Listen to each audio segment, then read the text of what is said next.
Exploring the sounds of Durban. A dive into Durban English. Hello everyone. Welcome back to our journey exploring English accents from around the world. Today, we're headed to a sunny city on the coast of South Africa, Durban. We're going to delve into the unique sound of Durban English, which is one of the many facets of South African English. Buckle up and let's dive in. First things first, let's set the scene. Durban is a major city in the province of KwaZulu-Natal and has a rich tapestry of cultures, including a significant Indian population.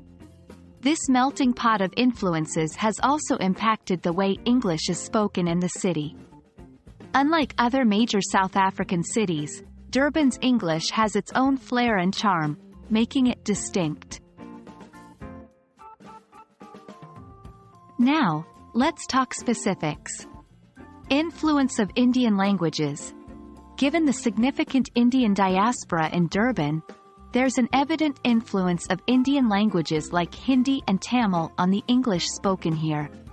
This doesn't mean they're mixing languages, but certain intonations and rhythms can be detected. Vocabulary.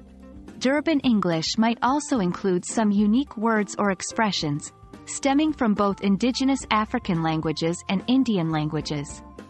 So, don't be surprised if you hear a sprinkle of Zulu or Hindi words while someone is speaking English. Pronunciation. Some sounds might be pronounced slightly differently than what you'd expect from standard British or American English. For instance, the R might be more rolled, giving it a distinct flavor. While there's no strict rule on how Durban English should sound, it's less influenced by Afrikaans compared to accents in regions like the Western Cape. The influence of indigenous and Indian languages makes it stand out from other South African accents.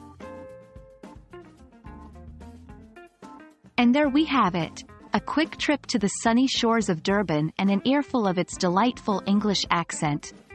We hope this has been an enlightening journey for you. Remember, languages and accents are a window into culture, and there's no right or wrong way to speak, only different flavors. Stay curious, and until next time, happy learning!